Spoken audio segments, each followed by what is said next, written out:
this is Doug Ward from Tech Britain. Today we're in Cardiff. I'm here with Alex, co-founder of Graduly. Thanks for your time, Alex. That's fine. Nice to meet you. Andrew.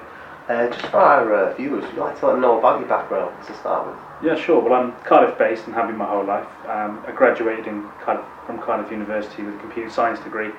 Realised after 3 years worth of programming that actually life of a programmer wasn't really for me. So I ventured into the world of account management, sales, got a background in B2B sales. Moved into the world of digital, so I spent a good 3 years there getting a really good grounding in marketing, SEO, kind of just a good holistic view of tech and the digital world. And then I got headed into work for a recruitment firm, sort of headhunting right from director level right to the entry and graduate level positions, generally in the tech, this creative community, but it's invariably kind of the exec and some telecoms. So having worked kind of all around the world in terms of recruitment, one of the challenges that I faced, and also the other recruiters and my peers in the industry, is the challenges of finding graduates which meet client requirements. Mm-hmm. So in terms of the kind of the history of Gradually and how it came about, the problems that we faced is there aren't any tools out there for looking for a graduate from a red brick university with a 2-1. There just isn't a tool that allows me to do that, which that's amazing. Seems bizarre, doesn't it? So in terms of what I did, leveraging some of that experience of digital, is I used some of the recruitment knowledge, went out to universities, and the best thing I did, and I think that pushed us on a lot further, is go talk to people. I'm not of the view that actually you should be super stealth. I quite understand companies that are, or make you sign NDAs before you talk to them. So I got around the table with, I wanted to speak to 8 graduates who just finished university. So I put it out to my old uni, to look and speak to 8 people. I buy them pizzas and beers. 30 graduates turned up, with the law of pizzas and beers, I imagine. And we got around the table and really understood what the challenges that they were facing, and why the tools that they were using weren't adequate. And one of the things that we realised is that 40% of the graduates I spoke with didn't have a completed CV, wasn't completely finished. I did that over in a Birmingham University and also a London University, and very much the same findings. And the challenge isn't the fact that I didn't have enough information in terms of career progression and what I should and shouldn't have on my CV, interview techniques. The challenge was there was just too much information. We get it from our university, get it from the department they're in, the careers department, the local government. We've got a scheme here which is Go Wales, and also an organisation called Career Wales. There's just so much information. What do you do with it all? Mm-hmm. And often it's left as a back burner item, kind of career, because the exam takes precedence, and dissertation and moving house and all those other things. So we recognised that and actually built Gradually, which is a Facebook app which allows graduates to enter their data in a way which is really easy to search. So we use an exact match algorithm as opposed to close match, which is what the likes of our competitors are using. And we've been quite fortunate actually, because of my background in recruitment.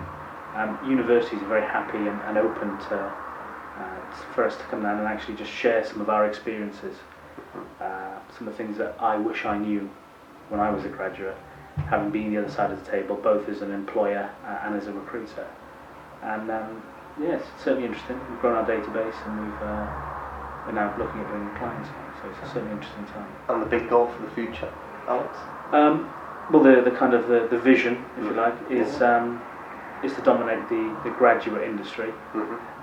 And also use it as a platform to disrupt the job boards and CV library industry. Fantastic. So it's fairly niche, but not very cool. Got a clear goal. And people who want to get some information about yourself, where can they go online? You can head across the website, which is graduly.com. You can just find us on Twitter, Facebook, usual outlets. Yeah, absolutely, yeah.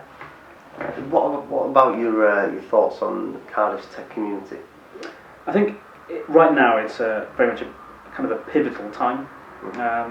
when we first started Gradually, there wasn't much of a community, and if there was, it was so segregated and separate, we wouldn't know about each other.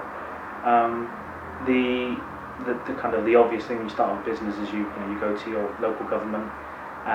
So we went across the Welsh Government website, followed the links there, and sort of got in touch with the business advisory organisations. And I think they focus more towards lifestyle businesses, as opposed to those which want to be, exponentially, those that got exponential growth at the very heart, and are really tech focused. So it was certainly a challenge in that.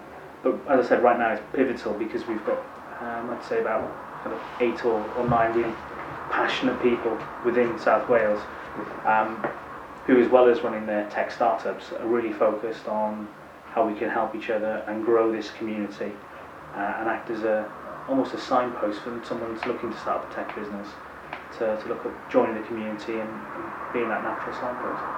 So there is like a bubbling kind of atmosphere in Cardiff. It is nearly a tipping point. Perhaps we've even hit the tipping point and things are about to materialise. It's certainly been a slow burn, a slow boil, more so than having been the other side of the M4. But yeah, I think we're at that tipping point right now, and I think local government do play a role in that. But in terms of what role they can play feasibly, I think that's an interesting point. I think you knew I was going to ask you that because I have to. Yeah. What do you think the government can do to help the tech community of Cardiff? I think the first thing is recognise that tech businesses, in terms of startups, aren't like lifestyle businesses. They're not about just slowly growing a business, bring some clients on board. It's about scaling. It's about exponential growth. And I think what's key is, first and foremost, is recognising that there's a difference between the two, and actually providing really useful advice to those that are starting up, and that can just be to join a community of other tech companies of a similar ilk. And yeah, I think first and foremost it's about recognising there is a difference. And we were speaking earlier off camera about some of your friends who from Cardiff have gone across to the States. There is. It's kind of like it's a hard thing not to do with what's going on there. What do you see those people coming back? At a later date, or? I think it's right now in terms of the recruitment landscape, we're losing a lot of some of the best talent to other countries, be it across the Middle East, to the US, and a lot of developers to head over to Silicon Roundabout. I think, as I said, we're at that tipping point now, and I think in the next 3 to 5 years we'll see more talent coming this way of the Severn Bridge, as opposed to everyone heading to London and further afield. Fantastic. Alex, I'd like to say thank you very much for your time. It's been a real pleasure. Brilliant. Cheers. Thank you.